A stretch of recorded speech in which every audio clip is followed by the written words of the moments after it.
반갑습니다. 지소입니다. 이번 영상도 이 먼지구덩이 태고화판 쪼가리와 함께 하도록 하죠. 고양이 집사의 자제는 늘 이 모양 이 꼴입니다. 교육이 불가능한 반려동물이에요. 고양이는 일단 싹 닦아주고 이 스테들러 컴퍼스를 준비합니다. 스테드틀러인가? 독일제인데요. 독일제라고 해서 아주 정밀하겠지? 하고 샀지만 관절이 후달달달 떨리는 게 전혀 정교하지 않습니다. 일본과 독일의 공통점은 2차 대전 전범국이라는 것과 함께 괜히 쓸데없이 기능이 복잡하고 다양하게 물건을 뽑아낸다는 겁니다. 아무튼 이렇게 조립을 맞춰주고 나서는 간격을 잘 조정해주고 돌려줘야죠. 이번에 도전할 밴딩은 딱 반원 형태라서 작도하는데 큰 노하우는 필요 없어요. 그래도 직각으로 선 긋는 법과 평행선 긋는 법 정도는 알고 있으면 도움이 됩니다. 두 점에서 각각 동일한 사이즈의 원을 그리고 그 원이 교차하는 두 점을 이으면 두 점을 잇는 선과 직각이 되는 선을 그을 수 있다는 아주 간단하지만 말로 하면 굉장히 복잡하고 쓸데없는 이론을 눈으로 확인하고 계십니다.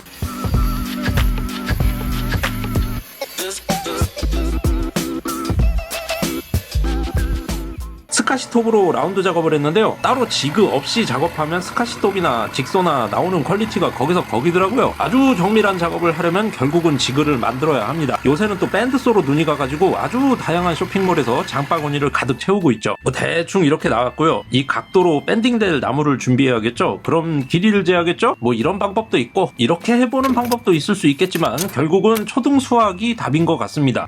그러니까 아득한 기억을 되짚어보자면 2 곱하기 반지름 곱하기 파이가 원의 둘레가 되는 거죠. 반지름이 25cm고 파이는 3.14고 전체 둘레의 반만 필요하니까 2는 빼버리고, 그러니까 결국 25 곱하기 3.14가 제가 필요한 목재의 길이인 거죠. 답은 78.5cm 되겠습니다. 그럼 한번 검산을 해볼까요? 수학의 완성은 증명이니까. QED 목재라는 건 여분을 줘야 하니까 사실 대충 재도 상관없습니다. 여분은 4.5cm 정도 양쪽이니까 9cm 주면 되겠군요. 목재는 5mm 두께로 준비했어요. 강목이라 별 상관없을 것 같긴 한데 해외 유튜버 한 분의 영상을 보니까 월넛을 5mm로 재단해서 밴딩 하시더라고요. 부러지거나 터질 것 같은데 영상으로는 매우 잘 되는 것이 뭔가 숨겨진 노하우가 있다고 생각됩니다. 저는 아직 테스트 단계니까 소프트한 강목으로 진행하도록 하죠. 테이블소로 목재 절편을 썰어내는 건 사실 초보자에겐 절대 권하지 않습니다. 이렇게 되거든요. 이건 아주 안전하고 아주 경미한 사고에 속합니다. 이 놀란 것은 진정이 안 된다. 진정이. 영상의 원활한 진행을 위해서 빨리 감기를 하는 것이지 실제 작업 속도는 절편 한 장 커팅하는데 1분 정도 걸립니다. 제 영상 보시고 다 따라하셔도 좋지만 속도는 절대 따라하시면 안 돼요. 편집되고 가공된 영상이라는 점 강조드립니다. 밴딩 틀은 목재 전체를 지탱해줘야 하기 때문에 5cm 높이가 되도록 쌓아줬죠. 전체를 반원 형태로 잘라서 이어 붙여도 되지만 그러면 목재 낭비가 너무 심해서 파편을 잘라서 붙였어요. 태고화판이라 힘은 잘 받아줍니다.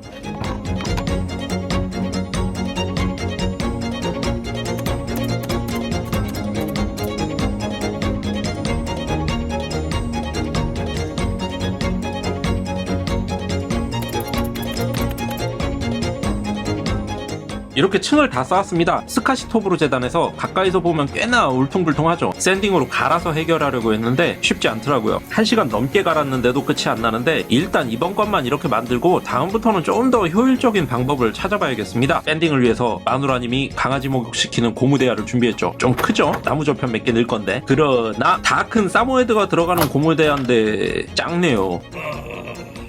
개 들어가는 욕조가 안 되면 사람 들어가는 욕조면 되겠죠. 사실 여기에 사람이 들어간 적은 없습니다. 이것도 아슬아슬하네요. 어쨌든 들어는 가니까 여기에 나무를 재워 보겠습니다. 물만 부으면 당연히 나무가 뜨겠죠. 나무는 물보다 가벼우니까 한 장 깔아주고 묵직한 걸로 눌러주면 됩니다. 보통은 4시간 넣어주면 된다는데 전 하루 동안 넣어줬어요. 푹 익으라고.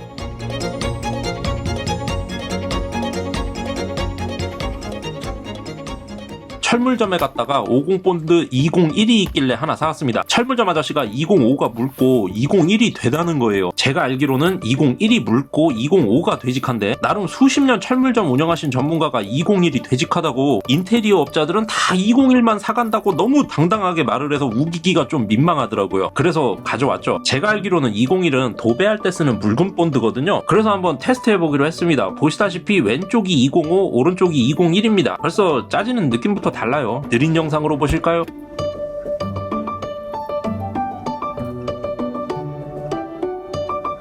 (205의) 물기입니다. 201의 물기고요. 딱 봐도 점성이 205가 훨씬 되직합니다. 철물점 사장님 말이라고 다 믿을 게 못 된다. 철물점 사장님도 구라를 친다. 혼이 담긴 구라.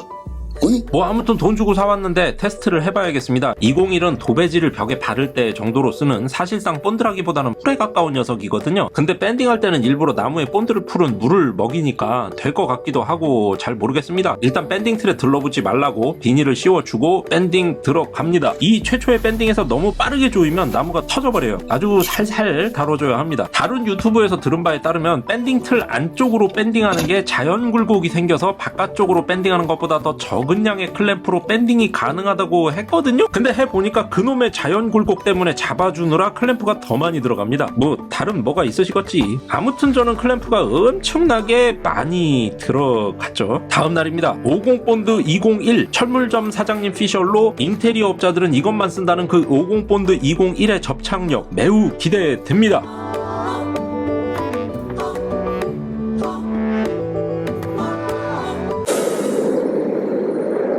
예. 아마도 제가 갔던 철물점에는 도배 전문 인테리어 업자만 오나봐요. 뭐 어쩔 도리가 없죠. 다시 205로 재작업해야지. 이 거짓말은 남에게 피해를 줍니다. 특히 저처럼 선량한 시민에게 너무 피해가 커요. 제 구독자 여러분들은 아무리 전문가처럼 보이는 철물점 사장님이 온갖 가머니설로 꼬드겨도 꿋꿋이 이겨내시고 오로지 실력과 경험으로 돌파하시길 기원하겠습니다. 205를 왕창 발라서 다시 밴딩에 들어가야죠. 하루 동안 휘어져 있어서 그런가 목재가 아주 잘 휘네요. 수분도 적당히 날아가서 건조 기간을 줄이는데 도움이 될 것 같습니다가 당연한 거 아닌가? 이렇게 205 본드로 다시 꽉 물려줬습니다. 클램프가 모자라서 끝단을 못 조였어요. 클램프를 또 발조해야겠네. 이렇게 선풍기 아래에 두고 바람으로 건조하기로 하죠. 밴딩 상태는 다음 영상에서 공개하기로 할게요. 이번 영상은 여기까지.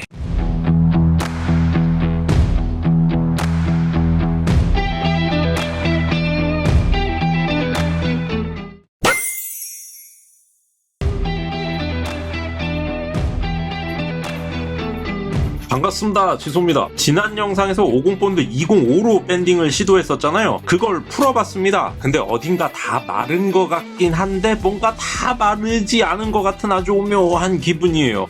노랗게 변색되면서 잘 마른 부위가 있는 반면에 약간씩 들뜨면서 벌어진 곳도 있습니다. 중앙부가 살짝 터졌는데요. 아래에 있는 옹이의 영향인지 너무 빨리 조여서 그런지는 잘 모르겠습니다. 목수의 길림이 알려주신 건데요. 50 본드는 수분과 결합된 물본드 형태로는 접착력이 엄청나게 떨어진답니다. 그래서 먼저 접착 없이 그냥 밴딩해서 어느 정도 건조를 시켜주고 수분이 많이 날아간 상태에서 본드를 발라서 다시 굳혀보기로 했어요. 작업 시간이 엄청나게 늘어나 버리게 되는데 이 부분 때문에 지난주에 미닫이문 수리하는 영상이 올라갔던 셈이죠. 또 한번 야심차게 말려봅니다. 이틀이 지났어요. 본드를 안 바르고 밴딩을 하면 원상복구가 꽤 많이 되는 것 같습니다. 소프트우드이기도 하고 목재가 너무 얇기도 해서 더 많이 원상복구가 되는 것 같아요. 여기에 50 본드 205를 왕창 발라서 다시 밴딩에 들어갑니다. 뭐 어느 쪽으로 방향을 잡건 간에 클램프는 무진장 많이 들어가네요. 밴딩을 하려면 대량의 클램프와 습도계 그리고 적절한 본드가 필요한 것 같습니다. 5시간이 지났고요. 목재를 좀 말려서 밴딩을 했으니까 금방 굳겠지 싶어서 한번 풀어봤습니다. 근데 딱 만져보니까 덜 말랐더라고요. 냉큼 다시 물려서 다시 건조해 줍니다. 3판째 건조 중입니다. 마음이 급해서 90% 이상 됐다 싶은 건 떼어내서 자리만 잡아주고 새로 밴딩 중인 건 밴딩 틀에 물려놨죠. 이게 나중에 얼마나 큰 참극을 불러올지 이땐 미처 예상하지 못했습니다. 또 다음날이고요. 이젠 좀 건조가 된 것 같네요. 괜히 떼내봤다가 다시 건조시켜서 벌어진 데가 좀 있습니다. 순간 접착제로 붙여주도록 하죠. 이번에도 이틀간 밴딩 상태로 건조한 목재에 본드를 발라서 추가 건조하는 방식입니다. 이번에는 50 본드가 아니라 타이트 본드를 써봤어요. 근데 단순한 개인적인 감상인지 모르겠지만 이래서 타이트 본드 쓰는구나 싶은 느낌이 듭니다. 가격 차이가 괜히 나는 게 아닌 것 같아요. 타이트 본드는 물 본드로 발라도 성능이 50 본드보다 월등히 좋더라고요. 들뜨는 곳이 없도록 꼼꼼하게 물려주고 나서 건조 들어갑니다. 앞서 건조한 밴딩 1호입니다. 단차가 많아요. 또 미친 짓을 하려고 하는데 절대 추천하지 않는 방식입니다. 뭐 어떤 장비로 밴딩된 목재의 평을 잡아야 될지 감도 잘 안 오더라고요. 그래서 이렇게 하고는 있는데 안전과의 거리가 너무 먼 직거리라고 생각됩니다. 자동 대패에 들어갈 정도의 사이즈 내에서만 밴딩을 해야 될 것 같네요. 잘려나간 자투리를 보니 군데군데 본드를 안 먹은 곳이 눈에 띕니다. 틈새가 벌어진 것만 순간 접착제로 붙이고 클램핑 해줬는데요. 깨끗해졌다고 기분은 좋았지만 사이즈가 안 맞습니다. 같은 밴딩 틀로 작업했는데 굴곡도가 완전 다르네요. 이러면 집성판이 될 수가 없죠. 장클램프로 조여줘 봤는데도 이가 안 맞습니다. 밴딩 집성판을 만들려면 최종적인 집성판 크기만큼 큰 밴딩 틀이 필요한 건가 싶네요. 요건 대충 사이즈가 비슷한데 끝단은 좀 안 맞습니다. 일단은 비슷한 두 놈을 집성해보기로 하죠. 본드는 빈틈없이 떡이 되도록 발라주고 단차가 많긴 하지만 최대한 단차가 적도록 올려놓고 물려줍니다. 클램프 물리는 와중에 또 살짝 틀어지는데 아주 속 터져요. 이 끝단은 뭐 답이 없는데 어차피 4.5cm 여분을 주고 만들었고 그 이상으로 튀어나와 있으니까 나중에 재단치면 단차는 날아갈 것 같습니다. 반대쪽은 그나마 단차가 거의 없어요. 단차가 적다는 것에 만족할 수도 있군요.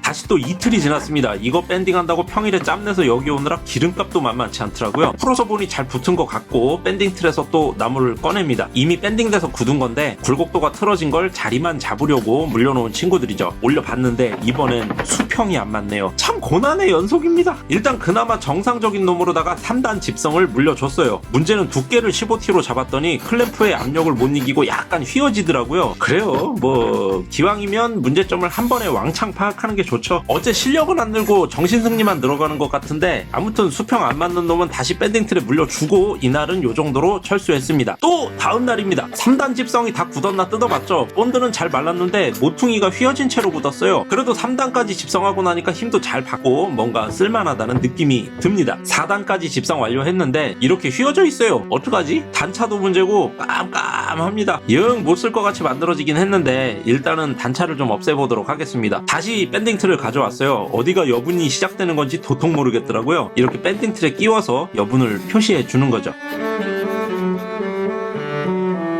여분을 어떻게 쳐낼까 고민하다가 이렇게 처리했습니다. 절대 추천하지 않는 자세예요. 그나저나 여분을 쳐내도 이렇게 단차가 큼직합니다. 최대한 펴봐야죠. 일단은 80방 샌딩기로 본드 찌꺼기와 작은 단차를 없애주고 끌로 큰 단차는 약간씩 깎아서 단차를 줄여줬죠. 애초에 잘 만들어야지 이렇게 엉망으로 해놓고 이쁘게 다듬어 가려면 품이 정말 많이 듭니다. 이건 평 베어링 비트라고 합니다. 다음 영상을 위해 미리 사뒀는데 그냥 여기서 써야겠어요. 베어링이 아래 달린 놈이 있고 위에 달린 놈이 있죠. 둘 다 그다지 많이 쓰이는 비트는 아닙니다. 그래도 단차를 없애거나 동일한 모양을 복사하는 용도니까 기대가 크네요. 작업은 순식간에 끝나는데 비트날 길이가 짧아서 전체적으로는 불가능하군요. 결국은 샌딩입니다. 뇌를 잠시 쉬어주면 좋은 생각이 떠오를지도 모르죠.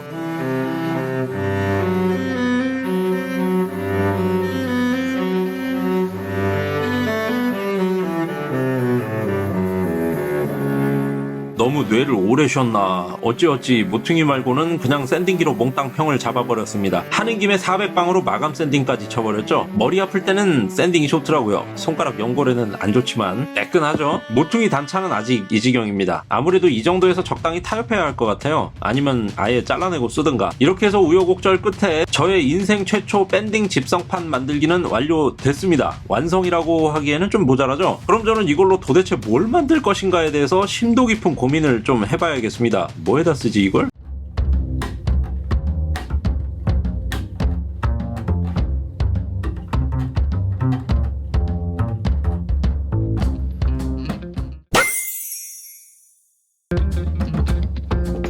반갑습니다. 지소입니다. 올봄에 때려잡았던 파레트들 중에 그나마 멀쩡한 녀석들을 좀 집어왔어요. 신나고 즐거운 집성 작업을 해줄 겁니다. 사실 집성하기에는 이런 클램프보다는 물리는 잎이 넓적한 게 있거든요. 그걸 쓰거나 조임새가 더 좋은데 전 계속 이걸로 집성을 하고 있죠. 이 관성인지 귀찮음인지 잘 모르겠습니다. 잘 익어가고 있네요. 살다 파레트를 집성하고 앉았네. 사이즈 작은 것들은 여기서 익어가고 있죠. 일주일이 지났고요. 파레트 집성판들은 이만큼 완성됐습니다. 필요한 건 건 두세 장에 불과하지만 워낙에 파레트라는 게 품질이 제각각이라 좀 넉넉하게 집성했죠. 우측이 1차 합격자들, 좌측이 탈락자들이죠. 보기만 해도 이 답답해지는 목구멍들입니다. 최종적으로 선발된 건 이 친구들이고요. 먼저 사이즈에 맞춰서 잘라줘야 하죠.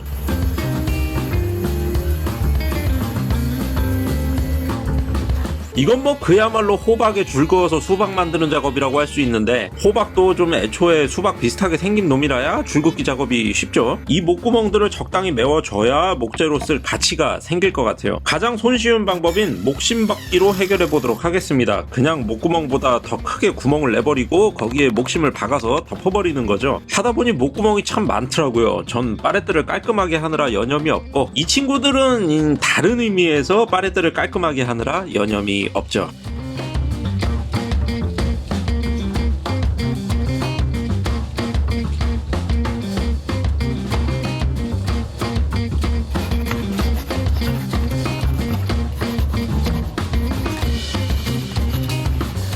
목심을 잘 잘라내도 이렇게 볼록해지기 마련입니다. 여기에 그냥 샌딩기를 대면 약간 볼록한 채로 주변만 둥글둥글하게 마감되거든요. 그래서 끓이든 대패든 뭐든 이용해서 최대한 평을 잡아주고 그 다음에 샌딩기를 대야 평평한 판재를 얻을 수 있게 되죠. 이렇게 한 장을 마감 쳤고요. 이어서 몽땅 마감 쳤습니다. 파레트만의 감성이 있어서 모든 크랙을 없애지는 않을 건데, 그렇다고 그냥 두면 안 되는 것들은 어느 정도 잡아줘야 하죠. 아직 제작에 들어가기엔 멀었습니다. 건조 과정에서 발생된 갈라짐과 목구멍에서 신장한 갈라짐들 중에 심각한 녀석들을 잡아줘야 하죠. 하나는 괜찮고 다른 하나는 끝단에 이런 깨짐이 있는데요. 에폭시 레진을 해줘도 되지만 굳이 그러고 싶진 않고, 제작 과정에서 재단을 치게 되면 여기를 우선적으로 날리도록 하죠. 크랙을 메울 때는 샌딩기가 필요합니다. 본체 말고 이 먼지통이 필요해요. 목공 본드로 덮는 건 이전 영상에서 많이 했으니까 이번엔 좀 더 쉬운 방법을 공개할게요. 고운 나무가루로 크랙의 빈틈을 먼저 꽉꽉 메워주고 좀 눌러주면 더 좋아요. 그리고 그 위에 순간 접착제를 얇게, 아주 얇게 발라줍니다. 그리고 이 상태로 자연 건조해 주는 거죠. 순간 접착제가 마를 동안 놀면 뭐 하겠습니까? 끈이라도 갈아야죠. 이게 얼마나 무시무시한 건데 이 친구들은 겁이라는 게 없습니다.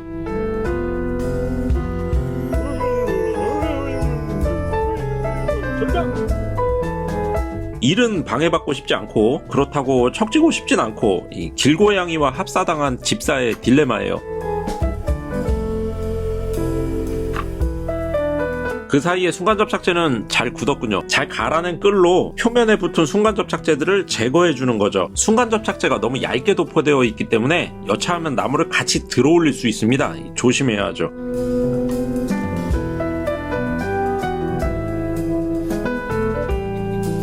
이제 150방으로 싹 샌딩해주면은 드디어 자재 준비 완성입니다. 집성판이나 합판을 구매하면 이제까지의 과정을 돈으로 싹 덮어버릴 수는 있어요. 그래도 저는 뭐가 됐든 배우고 보는 사람이니까 나름 보람찹니다. 다음 날입니다. 하우스에 와봤더니만 밤새 멀쩡하던 대나무 숲이 사라졌어요. 정말 황당하기 짝이 없는 노릇인데, 올 연말에 구독자 이벤트로 준비 중이던 효자손의 재료들이 모조리 없어졌습니다. 아울러 저의 화장실도 사라졌죠. 바람과 함께. 이제 밴딩판을 이 파레트 집성판에 물려줘야 하는데 이렇게 틀어져 있네요? 이게 왜 언제 틀어졌지? 틀어진 판을 볼트로 조이면 처음엔 괜찮아도 나중에 갈라질 수 있거든요. 별 도리 없이 주먹장을 써야겠습니다. 파레트로 고급지게 주먹장이라니.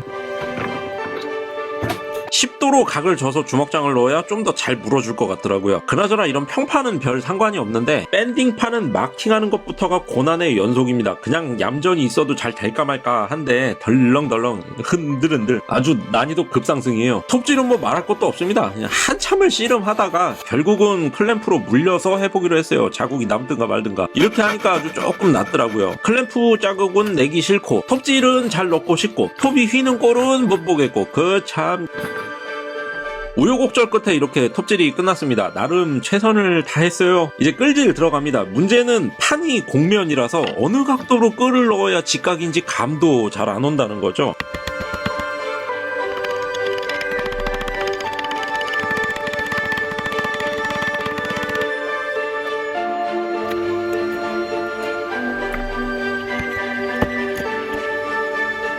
손 다치기 아주 좋은 자세입니다. 복면판에 주먹장 잘 넣는 법 아는 분 계시면 댓글로 노하우 좀 전수해 주십시오. 부탁드립니다. 아무튼 뭐 이렇게 완성은 됐어요. 끈을 정말 예리하게 갈았는데도 단면에 이렇게 층이 집니다. 밴딩판은 합판과 성질이 비슷한 것 같더라고요. 마지막으로 칼금에 맞춰서 정밀하게 다듬어 들어가야 하는데 흔들흔들 아주 외줄타기급 끌질입니다.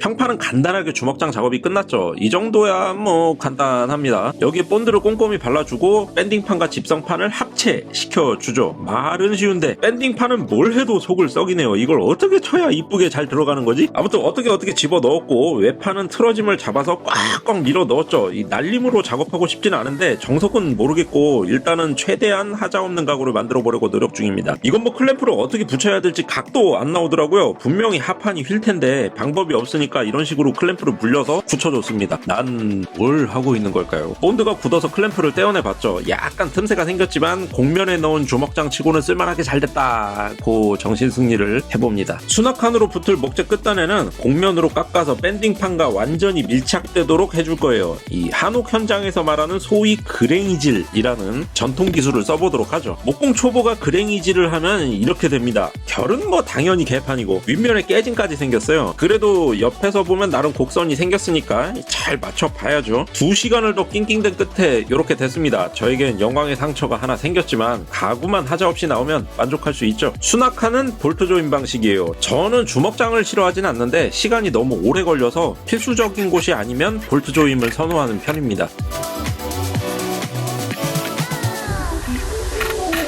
그랭이질한 곳을 맞춰봤는데 한쪽이 벌어졌네요. 다시 수정해주기로 하고 떨리는 마음으로 수정본을 갖다 대봤죠. 이 미세하게 뜬 부분이 있긴 한데 조금만 더 수정해서 이렇게 가야겠습니다. 나중에 시간 되면 그랭이질 특집을 만들든가 해보도록 하죠. 그랭이질은 끌과 정만으로 두 면의 빈틈을 없애고 이를 딱 맞추는 기술이라서 나무 조각이나 돌가루들이 보강제로 들어가는 일이 많은데 저는 아주 작은 면을 그랭이질한 거니까 목분으로 중간 부분을 충전해주도록 하겠습니다. 접합면에 본드를 두툼하게 발라주고는 그랭이질이 된 면이 완전히 밀착되도록 꽉 눌러주는 거죠. 자리 잡혔다 싶으면 앵커 볼트 하나를 조여서 못 움직이게 해주고 작업을 이어나갑니다.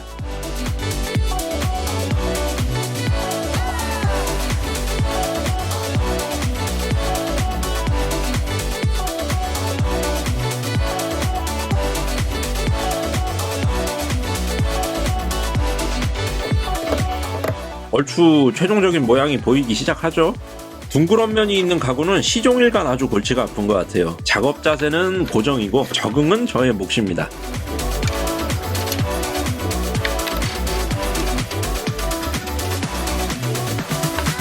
그랭이질이 실패할 걸 대비해서 꼬리를 길게 늘여놨죠. 성공했으니까 이제 잘라내줍니다. 갑오톱으로 썰어내려니까 이것도 골치 아프네요.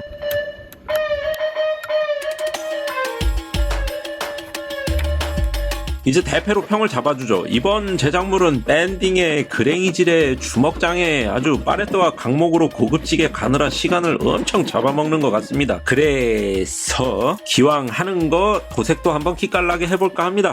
파레트에서 유해물질이 나올지도 모르니까 두툼하게 덮으면서 고급지게 도색해보도록 하죠.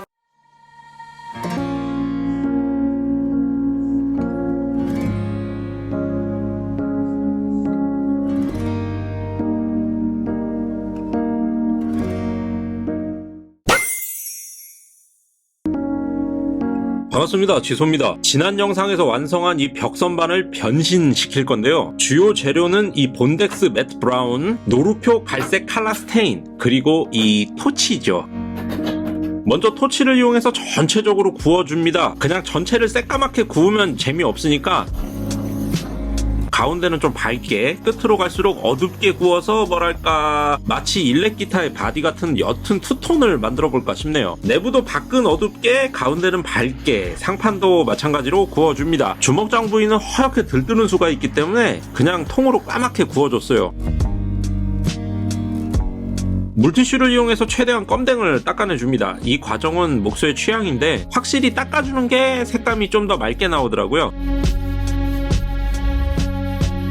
400방 샌딩지로 샌딩해줍니다. 색감이 흐려지는 건 걱정할 게 아니에요. 톤을 조절하면서 다시 구워주고 또 샌딩하고를 반복하면서 원하는 톤을 잡아가야 하죠. 물티슈로 닦으면서 도색이 완료됐을 때 색감을 파악하고 톤을 다 조절했다면 이제 도색을 준비합니다. 첫 번째 선수는 노루표 칼라 스테인입니다. 잉크와 오일 그리고 알코올이 적절히 배합되어 있는 스테인이죠. 과감하게 처벌 발라줍니다. 스테인은 목재 내부로 침투하기 때문에 하도용으로 적절하죠. 스며들면 바로 위에 한 번 더 발라서 톤을 맞춰줍니다. 붓이 처음 닿는 곳과 나중에 닿는 곳 사이에 톤이 달라질 수 있어요. 골고루 바르는 게 중요합니다. 전체적으로 펴 발라주는데 저는 면에 먼저 바르고 잔여물을 이용해 모서리를 칠해주는 스타일을 선호합니다. 방법은 각자의 취향이에요. 1차 스테인 하도 작업이 완료된 모습입니다. 건조는 좀 더 해줘야 하지만 투톤으로 구워준 표면이 잘 살아나는군요. 문제는 이 붓인데요. 이걸 막 신나에 빨고 기름에 빨고 난리를 치는 분들이 많은데 이런 깡통에 들어있는 니스나 스테인들은 그냥 이 깡통에 퐁당 넣어주면 됩니다. 뭘 나오려고 반항을 해. 이렇게 넣고 깡통을 닫아버리면 나중에 붓을 찾아다닐 필요도 없고 스테인별로 따로 붓을 운용할 수 있고 이 스테인을 다 쓸 때까지 딱 하나의 붓으로 작업을 할 수 있죠. 경제적이고 효율적입니다. 다음날입니다. 스테인이 잘 말랐군요. 먼지가 앉아서 같이 말라버리면 참 골치 아픈데 이번엔 잘 된 것 같습니다. 또 400방 샌딩이죠. 칼라 스테인은 추가로 마감을 해줘야 하는데 그 이유가 묻어남이 좀 있습니다. 가끔 동네 놀이터에 원목을 이용한 놀이기구가 설치된 곳이 종종 있는데 가서 보면 칼라 스테인만으로 마감을 해서 거뭇거뭇하게 묻어나는 경우가 왕왕 있죠. 시간이 지나도 계속 묻어나기 때문에 상도 작업을 해줘야 깔끔하게 쓸 수 있습니다. 샌딩 패드 2장을 시커멓게 물들이고 나서야 샌딩 작업은 끝이 났고요. 손에 마치 기름때처럼 옅게 스테인이 묻어납니다. 알코올 티슈가 좋지만 지금은 없으니까 물티슈와 마른 걸레로 충분히 닦아서 잔여 유분과 검댕을 없애주도록 하죠. 이쯤에서 불도장도 찍어주고요.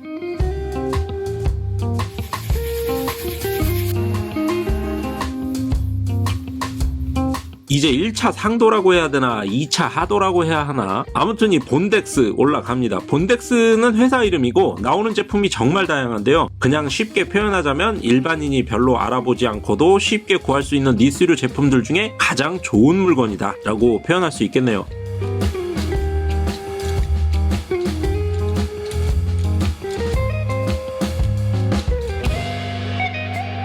(1차) 본덱스 칠이 마감된 상태입니다. 아주 약간의 결오름이 관찰되는데 소프트우드를 밴딩해서 그런 것 같아요. 투톤은 서서히 무르익어 가고 있군요. 전체적으로 그냥 칠했군 수준인데 저는 조금 더 고풍스러운 색감을 원하기 때문에 아직 갈 길이 멉니다. 2차 본덱스 들어가는데요. 지금도 사실 그냥 써도 무리 없는 정도의 색감이 나오긴 하죠. 고색은 딴 거 없습니다.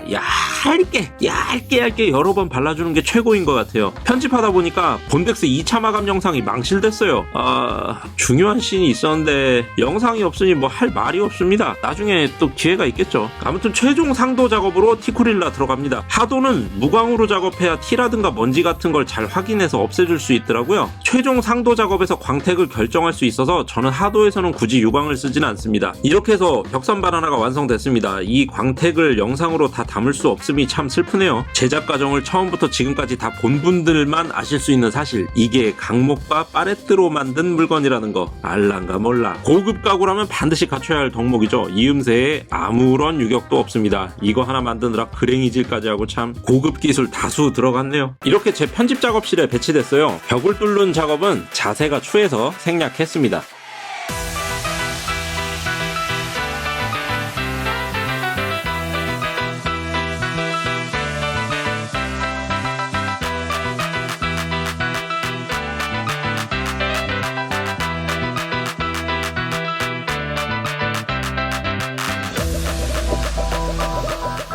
수평 딱 맞고 수평계가 다 비춰지죠. 아이 좋아. 이렇게 물품들을 올려놔 봤습니다. 반원 모양의 선반이라 수납 능력은 많이 부족한데 가구라는 게 꽉꽉 채워놓으면 오히려 좀 없어 보이더라고요. 적당히 여유를 두고 물건을 수납해야 좀 있어 보이지 않나 싶습니다. 이 데스크에서 저의 모든 영상들이 편집되죠. 보시다시피 맥북 환경에서 파이널 컷으로 제작하고 있고요. 마이크를 2개 쓰고 있는데 지금처럼 정적인 장면에서는 이 블루 예티 X 마이크로 녹음하고 좀 다이나믹한 장면에서는 이 로데 NT USB 마이크 마이크로 녹음하고 있습니다. 하지만 지금까지 그 누구도 마이크가 2개라는 걸 눈치챈 분이 없으시다는 아무튼 뭐 이제 벽선반도 걸었겠다. 좀 더 쾌적한 환경에서 편집 작업이 가능할 것 같네요. 그럼 또 얼른 일해서 영상 올려야겠습니다. 라이브를 좀 해볼까 하는데 진행 방식이나 다른 의견 있으시면 댓글란에 남겨주시고요. 캐틀과 벽선반을 동시에 제작하다 보니 아무래도 통합본 하나 올라가야겠네요. 그럼 다음 영상에서 또 뵙죠. 시청해주셔서 감사합니다. 건강하십시오.